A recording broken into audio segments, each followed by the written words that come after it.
ఓం విఘ్నేశ్వరాయ నమః. మహాభారతము ఉద్యోగ పర్వము చతుర్దాశ్వాసము 4వ అధ్యాయము. ఆ మాటలకు నకుల సహదేవులు భీమార్జునులు కోపంతో ఊగిపోయారు.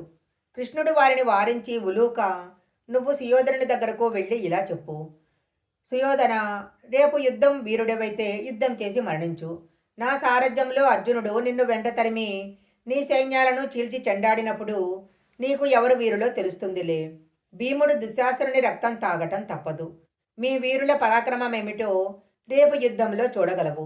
వృద్ధుడైన భీష్ముని బలాన్ని నమ్ముకొని యుద్ధానికి వచ్చిన నీ గర్వాన్ని అర్జునుడు వమ్ము చేయక మానడు. భీష్ముని ప్రతాపం అడ్డుపెట్టుకొని గెలవాలని అనుకుంటున్నావు.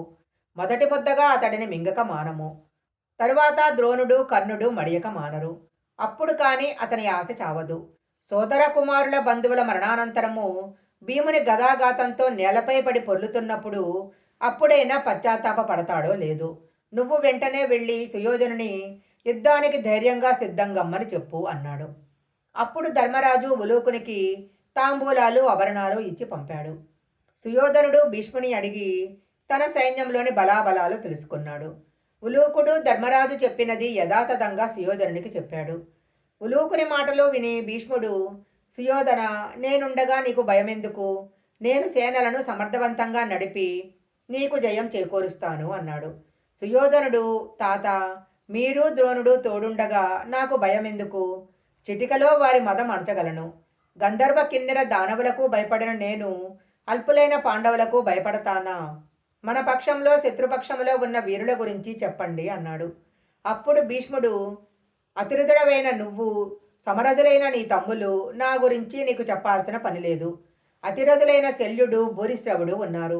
సైంధవుడు మహారథుడు, కాంబోజరాజు సుదక్షిణుడు సమరథులు, మహిష్పతి అధిపతి నీలుడు అర్ధరథుడు, అవంతి దేశాధీశులు విందాను విందులు అర్ధరథులు, త్రిగర్తాధిపతులు 5గురు మహారథులు, నీ కుమారుడు లక్ష్మణ కుమారుడు సమరథుడు, బృహద్బలుడు అర్ధరథుడు, శకుని సమరథుడు, కృపాచార్యుడు అతిరథ శ్రేష్ఠుడు, ద్రోణాచార్యుడు అతిరథ శ్రేష్ఠుడు, అశ్వత్థామ అర్జునునితో సమానంగా యుద్ధం చేయగలవాడు, బాహులిగుడు, అతని కుమారుడు సోమదత్తుడు అతిరథులు, కర్ణుడు అర్ధరథుడు.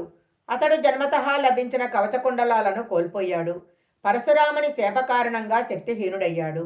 అందువలన అర్జునుని అతడు గెలవలేడు అన్నాడు. అప్పుడు ద్రోణుడు, అంతేకాదు, అతడు ప్రగల్భాలు చెప్పటంలో ముందుంటాడు.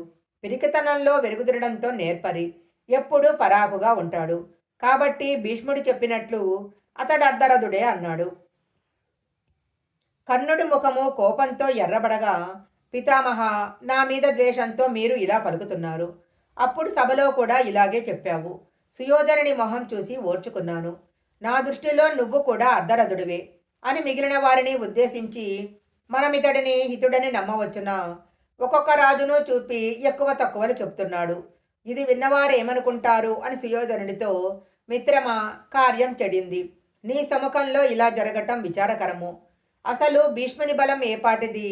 పాండవ పక్షపాతి అయిన ఇతడిని నమ్మి ఎలా యుద్ధం చేయగలము? ఇతడిని వదిలించుకుంటే మనకొచ్చే నష్టం ఏముంది? మిగిలిన రాజుల మనసు కుదుట పడుతుందిగా. ఇతడి అధ్యక్షతలో మన రాజులు యుద్ధం ఎలా చేయగలరు? వయసులో పెద్దవాడు కాబట్టి ఇతని మాటలు గౌరవించండి, కానీ మన్నించకండి. ఇతడు యుద్ధభూమిలో ఉన్నంత వరకు నేను యుద్ధం చెయ్యను అన్నాడు. భీష్ముడు కర్ణుడి మాటలు విని, ఏమిటి కర్ణ, నేను ముసలివాడనా? నా అస్త్రబలం ఎలాంటిదో నీ గురువు పరశురాముని అడిగి తెలుసుకో. నన్ను ఎదిరించిన వారికి పట్టిన గతి లోకానికి తెలుసు. నీ పడుచుదనము నా ముసలితనము అర్జునుడు చూస్తాడులే. నీ వలన నా గురించి నేను చెప్పుకోవలసి వచ్చింది. నీ కార్యాలోచనతో కౌరవులకు తెచ్చిన అనర్థం తొలగించటానికి మా శక్తి చాలదు. యుద్ధం చేయటానికి భయపడి నా మీద నెపం పెట్టి తప్పించుకున్నావు. తరువాత యుద్ధం ఎదుర్కోక తప్పదు. అప్పుడు యుద్ధంలో నీ ప్రతాపం చూపించు. క్రమక్రమంగా యుద్ధంలో అర్జునుని చేత అతిరథ మహారథులందరూ చావగా మిగిలిన సైన్యాలతో యుద్ధం చేసే సమయంలో నీ యుద్ధ పటిమ సుయోధనుడు తెలుసుకుంటాడులే. సుయోధనుడు నాపై యుద్ధభారం పెట్టాడు కాబట్టి నీ మాటలు సహించి నిన్ను ప్రాణాలతో వదులుతున్నాను. ఇక ఊరుకో అన్నాడు. సుయోధనుడు కలవరపడి, పితామహ, మీరు ఇలా మాట్లాడడం తగదు. కార్యసాధన కొరకు సహనం వహించండి అన్నాడు. కర్ణునితో, కర్ణ, నువ్వు పితామహుడు ఒకటే కార్యసాధన చెయ్యాలి కానీ ఇలా వాదులాడుకోవటం తగదు అని కర్ణుని శాంతపరిచి, పాండవ పక్షంలో ఉన్న వీరుల గురించి చెప్పండి అని భీష్ముడిని కోరాడు.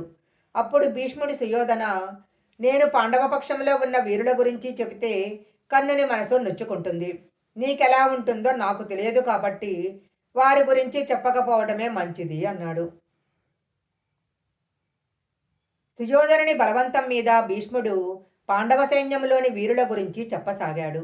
ధర్మరాజు అతిరథుడు, భీమసేనుడు అతిరథ శ్రేష్ఠుడే కాక మహాబలవంతుడు, నకుల సహదేవులు సమరథులు, అర్జునుడు ఇలాంటి వాడని చెప్పటము నాకు శక్యం కాదు.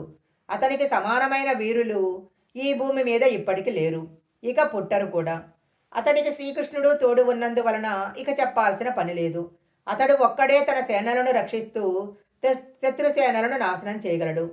ఇక ద్రౌపదికి పుట్టిన ఉపపాండవులు మహారథులు, ఉత్తరుడు వారికి సమానుడు, అభిమన్యుడు అతిరథ శ్రేష్ఠుడు, యుద్ధ నైపుణ్యం తెలిసినవాడు, కృష్ణార్జునులకు సమానుడు, సాత్యకి అతిరథుడు, ద్రుపదుడు విరాటుడు శిఖండి మహారథులు, దృష్టజ్యుముడు అతిరథుడు, అతని కుమారుడు ధృతవర్ముడు అర్ధరథుడు, కేకయ్య రాజులు 5 మహారథులు,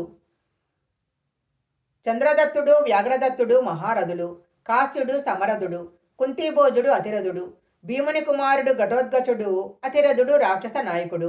వీరందరినీ నేను ఎలాగైనా చంపగలను, కానీ శిఖండిని నేను చంపలేను. మహాభారతము ఉద్యోగ పర్వము చతుర్థాశ్వాసము 4వ అధ్యాయం సంపూర్ణం.